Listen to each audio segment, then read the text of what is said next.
Hello hi guys, I hope आप सब लोग अच्छे से होंगे। तो आज है संडे एंड एवरी संडे मैंने प्लान किया था कि हर संडे को केस लॉ सीरीज लिया जाए। केस लॉ सीरीज क्यों इम्पोर्टेंट है? इम्पोर्टेंट इसलिए है कि आपके एग्जाम्स में केस लॉ ज़्यादा पूछे जाते हैं। डायरेक्ट क्वेश्चन भी पूछते हैं बट केस लॉ ज़्यादा पूछते हैं। तो आप लोगों को केस लॉ को पता होना चाहिए कि क्या चीज़ केस लॉ है और कैसे नहीं है। So every Sunday on this YouTube channel CL agents हम लोग लेंगे case law series. Case law series में क्या होगा कि आप लोगों का जितना भी केस लॉज इंपॉर्टेंट है वो सब इसके अंदर मैं कवर करवा दूंगा। और 2 से 3 केस लॉज मैं हमेशा लूंगा और एक केस लॉ आपको मैं होमवर्क दूंगा जो आपको कमेंट सेक्शन में उसका आंसर आपको ये करना है।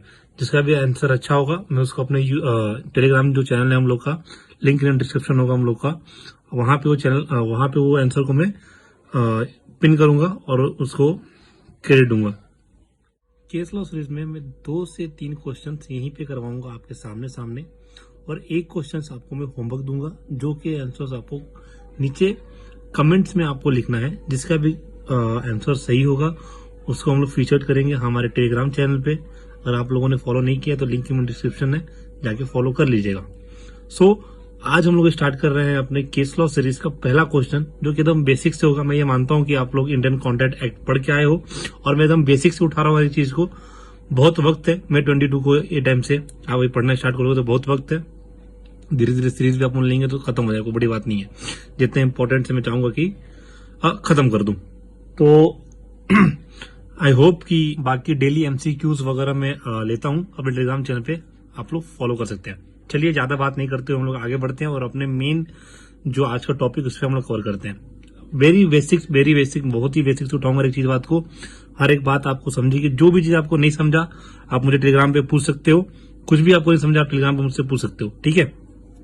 तो चलिए पहला क्वेश्चन आ रहा है कि एक्स ने इनवाइट किया वाई को, X invites to Y to dinner, Y accept the invitation but fails to turn up. अब यहाँ पे देखो टर्न अप लिखा है, ये टेक्निकल वर्ड्स है। क्या है ये? टेक्निकल वर्ड्स है। आपको भी इसी तरह सीखना होगा, कुछ वर्ड्स आपको लिखना होगा। हम लोग क्या लिखते हैं कि एक्स ने वाई को इनवाइट किया डिनर पे, Y accept invitation but not go, ये लिख के आते हैं हम लोग सिंपल वाला। बट यहाँ पे क्या लिखा है? फेल्स टू टर्न अप, एक टेक्निकल वर्ड है, आप सीखिएगा। तो उसके बाद क्या लिखा है? Can X sue to Y for the damages. अब एकदम धीरे से हर बात को समझेंगे, हर एक बात को हम आराम समझेंगे। एक्स जो बंदा था उसने वाई को क्या बोला? इन्विटेशन दिया, किस चीज पे? डिनर पे। भैया कि तू मेरे यहाँ पे खाना खाने आ, ठीक है। वाई ने बोला ठीक है मैं आ जाऊंगा, ठीक है मैं आ जाऊंगा, ठीक है मैं आ जाऊंगा। But fails to turn up, लेकिन वो जो ये वाई था वो जा नहीं पाया। अब बोल रहा है कि एक्स शू टू वाई, क्या एक्स वाई के ऊपर केस कर सकता है? केस कर सकता है वो? बताओ। मेन दिक्कत क्यों इतना बेसिक से बता रहा हूं, मेन दिक्कत यह आती है कि हम क्वेश्चन समझ नहीं पाते कि क्वेश्चन पूछ क्या रहा है, तो हम लिखेंगे क्या? जब तक मालूम ही नहीं पड़ रहा क्वेश्चन हमसे पूछ क्या रहा है हम लोग लिखेंगे ही नहीं, ठीक है। बहुत सारे लोग जल्दबाजी में क्वेश्चन पढ़ते हैं और फिर गलत कर देते हैं, ठीक है। ये बात पे ध्यान देना, इस बात पे ध्यान देना। तो एक बात बताओ, क्या एक्स वाई को ये कर सकता है, केस कर सकता है? एकदम लॉजिकल बात सोचो। जब आपने इंडियन कॉन्ट्रैक्ट एक्ट पढ़ा होगा तो उसमें बोला होगा कि जितने भी सोशल एग्रीमेंट्स हैं आपके, वो इन्फोर्सिबल नहीं होते हैं। कहाँ? कोर्ट में। क्यों नहीं होते हैं? रीजन आप लोग बताइएगा नीचे, रीजन आप लोग मुझे बताइएगा इसके नीचे। जितने सोशल एग्रीमेंट्स हो क्या होते हैं? इन्फोर्सेबल नहीं होते हैं। तो जो एक्स ने केस करना चाह रहा है वाई के ऊपर, वो यहाँ पे क्या होगा? नहीं हो पाएगा क्योंकि क्या है? ये एक सोशल एग्रीमेंट है। सोशल एग्रीमेंट की कोई वैल्यू नहीं होती है लॉ की नजरों में, ठीक है। एक केस लॉ मैंने कवर कर लिया है। चलिए दूसरे केस लॉ देखते हैं। अब दूसरा क्वेश्चन ये पूछा है कि X makes a promise to his wife Y to give her pocket money of ₹1000 per month. After the 6 months, he stopped making the payment. Can Y claim the damages from X? ये मैं आपको explain करता हूं, इसका answer आप लोग मुझे नीचे बताइएगा, ये आप लोग के लिए होमवर्क है। एक्स जो बंदा था वो अपनी वाइफ को, वाइफ जो उसकी वाइफ थी, उसको रोज 1000 rupees per month as a pocket money दिया करता था। क्या करता था? एज अ पॉकेट मनी दिया करता था। ऐसे उसने दिया उसने 6 मंथ्स तक दिया। ऐसे ही उसने क्या किया? 6 मंथ्स तक दिया। लेकिन आफ्टर दिस 6 मंथ उसने किया, 7 मंथ से उसने देना बंद कर दिया। क्या कर दिया? देना बंद कर दिया। अब जो वाई है वो क्लेम कर रही है डैमेजेस एक्स से, डैमेजेस क्लेम कर रही है एक्स से। तो क्या एक्स लायबल होगा? क्या एक्स को पैसे देने चाहिए? इसका आंसर आप लोग नीचे मुझे बताइएगा डिस्क्रिप्शन में। जितना भी सही होगा मैं अपना टेलीग्राम पोस्ट करूंगा। ठीक है, अब आते हैं थर्ड क्वेश्चन पे। चलिए थर्ड क्वेश्चन स्टार्ट करते हैं। थर्ड क्वेश्चन बोल रहा है कि X polished Y shoes without being asked by Y to do so. Y does not make any attempt to stop, ठीक है, X from polishing the shoes. Is Y bound to make a payment to X? चलिए question को समझते हैं कि case law बोलना क्या चाह रहा है। एक्स एक बंदा है, ठीक है, जो वाई के शूज क्या कर रहा है? शूज पॉलिश कर रहा है, शूज पॉलिश कर रहा है, ठीक है, बिना पूछे हुए। किससे? बिना पूछे हुए। ये एक कीवर्ड है। ये आपको अगर एक भी केस लॉ का एक मेन की मिल गया, मतलब केस लॉ आपका सॉल्व हो गया। ये बात याद रखो, बिना पूछे हुए, ठीक है, बिना पूछे हुए। एंड जो वाई है वो बंदा क्या कर रहा है? वाई ने क्या किया? मना नहीं किया। वाई ने मना नहीं किया, ठीक है, वाई ने क्या किया? मना नहीं किया, ठीक है। अब बोल रहा है कि वाई बोला कि भाई मैं तो तुझे, एक्स को बोला कि मैं तो तुझे पैसे नहीं दूंगा। वो एक्स बोला ऐसे कैसे नहीं दोगे? एक्स बोला ऐसे कैसे नहीं दोगे भाई, आपको शूज पॉलिश किया है। तो वाई बोल रहा, वाई ने बोला मैंने थोड़ी बोला था, मैंने थोड़ी बोला था कि भाई तू मेरे आके शूज पॉलिश कर, ठीक है। अब वहां ये गया मामला कोर्ट में। तब कोर्ट में गया तो पूछा गया है वाई बाउंड है, वाई बाउंड है एक्स को पेमेंट के लिए? आप लोग बताइए। आप लोग, मुझे एक्सेप्ट करता हूं कि आप लोग ये चीज पढ़ के आए होंगे अपने इंडियन कॉन्ट्रैक्ट एक्ट में। तो यहां पे आंसर होगा यस, वाई बाउंड है पेमेंट के लिए। किस बेसिस पे बाउंड है? इम्प्लाइड बेसिस पे। इम्प्लाइड ऑफर, याद करो, इम्प्लाइड ऑफर, इशारों ही इशारों में। कहा था ना मैंने, मेरी एक वीडियो है पहले, मैंने जो देख लो, नहीं देखा जाकर देख लेना। टाइप्स ऑफ मैंने कॉन्ट्रैक्ट बताया था, उसमें क्या है ये? वाई बाउंड है एक्स को पेमेंट करने के लिए। किस बेसिस पे? इम्प्लाइड ऑफर की बेसिस पे। इम्प्लाइड ऑफर में क्या हो गया कि भाई एक्स, कोर्ट बोलेगा यहाँ पे कि जब एक्स पॉलिश कर रहा था तब तो तू वहां रोक सकता था ना उसको, लेकिन तूने तो उसको रोका नहीं, तूने करने दिया। मतलब तेरी यहाँ पे रजामंदी थी ना, तभी तूने उसको करने दिया। अगर तू उसको रोक दिया होता तब तू बाउंड नहीं होता था। तूने ना अपनी हामी जताई ना ये जताई। तो ये आप यहाँ पे बाउंड हैं एक्स को पेमेंट करने के लिए, जो उसका चार्जेस है, लीगल चार्जेस या जो उससे चार्जेस है, आप उसको पे करोगे, ठीक है। आई होप ये क्वेश्चन भी आप लोगों को क्लियर होगा। अब आते हैं हमारे फोर्थ क्वेश्चन पे। फोर्थ क्वेश्चन में बोला है कि X agrees to marry Y, ठीक है। Y dies before the marriage take place, is it void agreement? Question को ध्यान से पढ़ना फिर आंसर करना, ठीक है। फिर भी क्वेश्चन को समझते क्या बोलता है। एक्स ने एग्री किया वाई से, क्या किया? एग्री किया वाई से, क्या करने के लिए? शादी करने के लिए, कि भैया ठीक है मैं तुमसे शादी करूंगा। अब मान लो कि किसी पर्टिकुलर डेट, मान लो कि आज डेट क्या है, मान लो 26/11/2021 को शादी थी, ठीक है। इस दिन से पहले ही वो वाई जो थी जिससे शादी होने वाला था वो क्या हो गई? डाइज, मतलब मर गई भैया, वो मर गई। अब एक बात बताओ, यहाँ पे दो बातों का आपको ध्यान रखना है। पहला उसने क्या पूछा है कि ये एक वॉइड एग्रीमेंट है, अपने आप से पूछो, अपने आत्मा से पूछो कि ये एक वर्ड एग्रीमेंट है क्या। तुम खुद पूछो, या ऐसे ऐसे घुमाता है आपके क्वेश्चंस में, ऐसे पूछता है क्या ये वर्ड एग्रीमेंट है क्या। ठीक है, अगर वर्ड एग्रीमेंट है तो भैया आपका रीजन बताइए। तो ये आपको पता होना चाहिए बेसिक्स। आपको क्या होना चाहिए, पता होना चाहिए बेसिक्स कि वाइड एग्रीमेंट और वाइड कॉन्ट्रैक्ट में क्या फर्क होता है। ये आपको एक बेसिक्स पता होना चाहिए। कि जब तक आपको बेसिक पता नहीं होगा तब तक लिख क्या होगे। अब जिसने भी बंदे सोचा रहेगा कि ये, तो आपको बेसिक्स पता होना चाहिए कि वाइड एग्रीमेंट और वाइड कॉन्ट्रैक्ट में क्या फर्क होता है।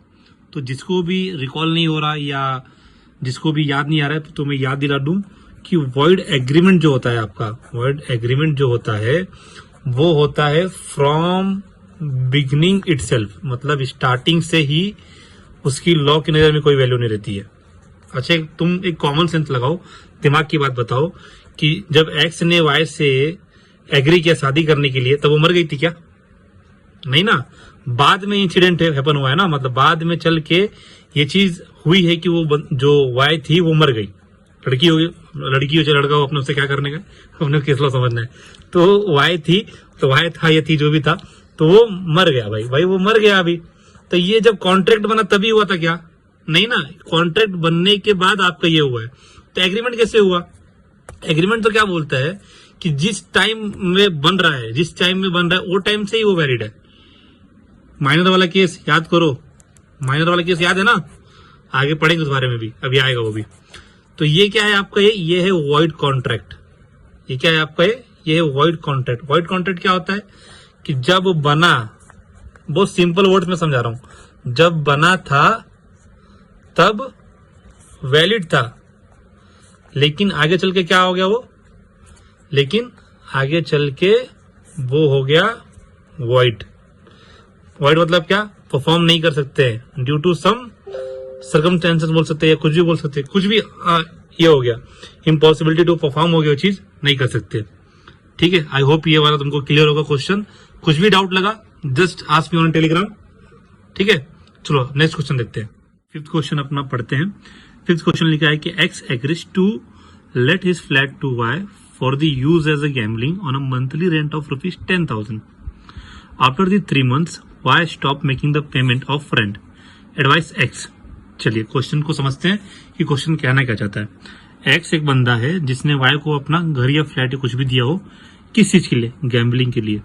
अच्छा एक बात बताओ, कॉमन सेंस यूज करो। मैंने क्या बोला, अगर आपने एक क्वेश्चन का की पकड़ लिया ना, आपने केस लॉ का की पकड़ लिया ना, आपका केस लॉ सॉल्व हो गया। एक कॉमन की, यहाँ पे कॉमन सेंस वाला बताओ कि गैम्बलिंग क्या सही है क्या? गैम्बलिंग सही है क्या? सही है क्या? नहीं ना, सही नहीं है ना, गैम्बलिंग सही नहीं है ना। तो एक्स ने वाई को गैम्बलिंग के लिए अपना भाई घर या फ्लैट जो भी दिया रहेगा, ठीक है, उसने 10,000 रुपए पर मंथ पकड़ लो बोला होगा देने के लिए। उसने 3 मंथ तक दिया, ठीक है, अब उसने 4 मंथ से देना ही बंद कर दिया। अब पूछा है कि एडवाइस करो एक्स को एडवाइस करो। अब तुम लोग बताओ कि एक्स रिकवर कर पाएगा मनी? कर पाएगा? नहीं कर पाएगा। क्यों नहीं कर पाएगा? कि the subject matter of the बोलो द सब्जेक्ट मैटर जो है वो लॉफुल नहीं है। जिस चीज के लिए रेंट मांग रहा है, जिस चीज के लिए घर दिया है, वो लॉफुल है क्या लॉ की नजर में? नहीं। तो यहां पर क्या होगा, एक्स को कुछ नहीं मिलेगा, नथिंग ही विल गेट। क्यों नहीं मिलेगा? On which basis? Subject matter is not legal, या वॉइड बोलो, या लॉ की नजर से कोई वैल्यू नहीं है। ठीक है, आई होप आपको ये भी क्वेश्चन समझा होगा। अब 6 क्वेश्चन देखते हैं। 6 क्वेश्चन में क्या बोला है।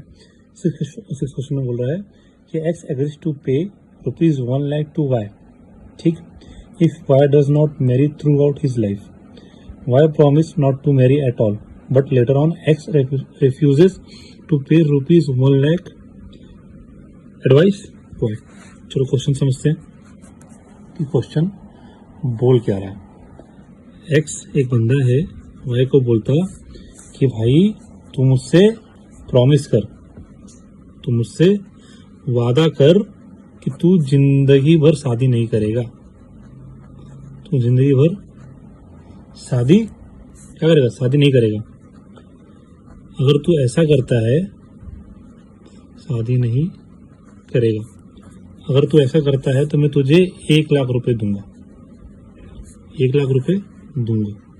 तो वाई ने बोला ठीक है, ठीक है, मैं प्रॉमिस करता हूँ कि मैं प्रॉमिस करता हूँ मैं शादी नहीं करूँगा, अपनी पूरी तमाम उम्र जिंदगी भर मैं शादी नहीं करूँगा। अब क्या हुआ कि एक्स जिसने बोला था कि भाई तुझे मैं 1,00,000 रुपए दूंगा, बाद में एक्स ने बोला कि मैं तुझे पैसे नहीं देते थे, I will not give you money, give you money. एक मिनट यार, पेन खत्म हो गया, पेन है उसमें से, और पाउच में से।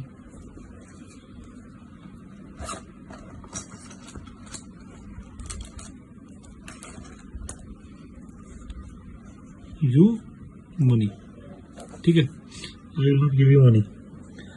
अच्छा एक बात बताओ, ये कॉन्ट्रैक्ट किस लिए, किस बेसिस पे बना है कि तू शादी नहीं करेगा, शादी नहीं करेगा। कीवर्ड मिला, कीवर्ड मिल गया, कीवर्ड ढूंढो, कीवर्ड, कीवर्ड मिल गया तुम लोग को, कीवर्ड मिल गया। आप बोला है कि वाई को एडवाइस करो, एडवाइस टू वाई। सबसे पहला एडवाइस ये होगा कि वाई एक्स से कुछ भी 1 रुपया भी रिकवर नहीं कर सकता, cannot recover anything, cannot recover anything from the x. किस बेसिस पे, किस बेसिस पे बताओ, तुम लोग बताओ, एक हिंट तुम लोग को मैंने दे दिया, किस बेसिस पे, restrain of marriage, restrain of marriage, restrain of marriage जो कॉन्ट्रैक्ट होता है वो आपका वॉइड होता है, शुरुआत से ही वो वॉइड होता है। आप बात बताओ, मैं तुमको बोलूँ कि भाई तू जिंदगी भर शादी नहीं करना, तो शादी नहीं करेगा, करोगे ना तुम लोग यार, मतलब सब बोल दो किसी को, सब दिल पे नहीं रहा, पर्सनली मजाक कर रहा हूँ, किसी को बोल दो कि भाई तुम शादी नहीं करो जिंदगी भर, तो शादी नहीं करोगे, करोगे ना शादी, तो यही चीज़ है। तो यहाँ पे एक्स वाई को कुछ नहीं मिलेगा, एक्स को कोई डैमेजेस नहीं पे करना पड़ेगा। आई होप ये वाला भी आप लोग को समझा होगा। आज के सेशन का लास्ट क्वेश्चन, और ये लास्ट क्वेश्चन आपका होमवर्क है। टोटल आपको मैंने 2 होमवर्क दिए हैं, एक आपको क्वेश्चन आप जब वीडियो देखोगे आपको समझ में आ जाएगा वो, और सेकेंड ये क्वेश्चन में पढ़ के बता देता हूँ। जो भी इस क्वेश्चन का सही जवाब देगा उसका आंसर हम लोग हमारे टेलीग्राम चैनल पर पिन करेंगे, ठीक है। क्वेश्चन देखिए, X threatens to kill Y if Y does not sell his house to X for ₹1,00,000, Y agrees, ठीक। X borrows ₹1,00,000 from 2 who also aware of the purpose of the loan. What is the nature of agreement between X, Y and Z? ये आपका homework है, ये मुझे अच्छे से आप लोग बताना कि क्या है आंसर इसका। और ऐसे ही अमेजिंग वीडियो को देखने के लिए हम लोग को सब्सक्राइब कर लीजिए, बेल आइकन को दबा लीजिए। और आप लोगों ने हमको इंस्टाग्राम और टेलीग्राम पे फॉलो नहीं किया है तो फॉलो कर लीजिए, टेलीग्राम पे मैं बहुत सारे अपडेट देता रहता हूँ, एंड और भी बहुत सी चीज़ें आने वाली हैं। तब तक के लिए शुक्रिया, thank you so much, love you all. मिलते हैं next Sunday case law series में, बाय बाय।